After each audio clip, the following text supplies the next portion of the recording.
అంబర్పేటలో సంచలనం సృష్టించిన వివాహేతర సంబంధం వివాదం రకరకాల మలుపులు తిరుగుతుంది. ప్రేమించి పెళ్లి చేసుకున్న భర్త తన వద్ద పనిచేసే మరో మహిళతో సంబంధం పెట్టుకుని రహస్య వివాహం చేసుకున్నాడని మెర్సీ అనే మహిళ ఆరోపించింది. అయితే తాను రెండో పెళ్లి చేసుకోలేదని మెర్సీ భర్త చెబుతున్నాడు. రెండో పెళ్లి చేసుకున్నట్లు ఫోటోలు క్రియేట్ చేస్తుందని అంటున్న ప్రవీణ్తో మా ప్రతినిధి సుజాత ఫేస్ టు ఫేస్. ఉదయాన్నే మెర్సీ భర్త అయినటువంటి ప్రవీణ్ వేరే మహిళతో ఉంటున్నాడు అని చెప్పేసి రెడ్ హ్యాండెడ్ గా పట్టుకున్నాము అని చెప్పేసి వాళ్ళ మీద దాడి చేయడము, అదేవిధంగా ఇక్కడ పోలీస్ స్టేషన్ లో కూడా ఫిర్యాదు చేశారు. ప్రస్తుతం మెర్సీ భర్త ప్రవీణ్ మనతో ఉన్నారు. చెప్పండి, అసలు గొడవ ఏంటండి? రెడ్ హ్యాండెడ్ గా పట్టుకున్నాము, ఒకే ఇంట్లో నివాసం ఉంటున్నటువంటి మిమ్మల్ని అక్రమ సంబంధం అంటున్నారు, ఏంటి?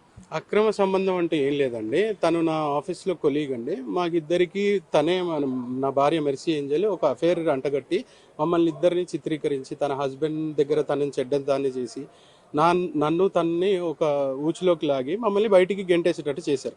ఇప్పుడు మేమిద్దరం మాకు సోర్స్ ఆఫ్ లివింగ్ ఒక పోర్షన్ ఉండాలి కాబట్టి మేము ఒక చోటు ఉన్నాము. అండ్ ఇక్కడ మార్నింగ్ 8:30కి మా మీద అటాక్ చేశారండి. 8:30కి వచ్చి మమ్మల్ని కొట్టి నా టీవీ, ఫ్రిడ్జ్ అవన్నీ పగలగొట్టేశారు. పగలగొట్టి అలాగే నా బ్రెజా కార్ అండి, నా బ్రెజా కార్ ఒకటి లాక్కెళ్ళారు, హోండా యాక్టివా ఒకటి లాక్కెళ్ళారు. అండ్ అలాగే నా ఐఫోన్ అండి, నా ఐఫోన్ కూడా తీసుకొని వెళ్ళారు. నా ఐఫోన్ నాకు బేసిక్ నీడ్ అండి. నాకు ఇప్పటి వరకు కాంటాక్ట్స్, పాయింట్ ఆఫ్ కాంటాక్ట్స్ కానీ ఎవరితోనే మాట్లాడాలన్నా అది కావాలి. నా బ్యాంకింగ్ మొత్తం దాంట్లోనే ఉంది. ఇప్పుడు ప్రస్తుతానికి నన్ను రోడ్డుకి లాగేశారండి. అంటే పదే పదే అటు మెర్సీ కూడా తను ఇల్లీగల్ ఎఫ్ఐఆర్ పెట్టుకున్నాడు, లివింగ్ రిలేషన్ లో ఉన్నాడు, ఆ అమ్మాయి ఉషా అనే అమ్మాయితో ఉంటున్నారు అంటున్నారు. ఏం చెప్తారు మీరు? లివింగ్ రిలేషన్షిప్ అని కాదండి. ఇప్పుడు లేని అఫేర్ని మాకు అంటగట్టి మమ్మల్ని మా ఫ్యామిలీస్ నుంచి దూరం చేసింది మెర్సీ ఏంజల్.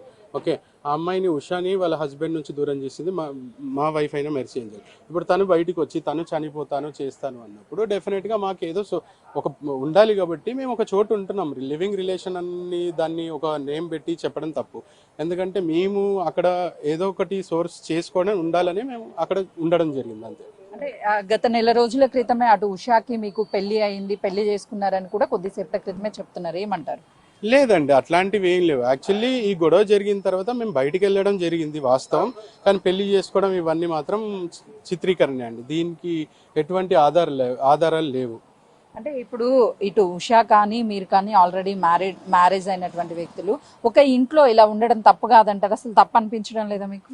తప్పండి, తప్పని డెఫినెట్గా అనిపిస్తుంది. కానీ ఇప్పుడు ఎవరైతే అఫేర్ అంటగట్టారో వాళ్ళు మ్యూచువల్గా కూర్చొని అటువైపున ఇటువైపున మాట్లాడి ఒక సామరస్యంగా మ్యూచువల్గా ఒక అభిప్రాయానికి వస్తే మేమైనా మాట్లాడగలుగుతున్నాం.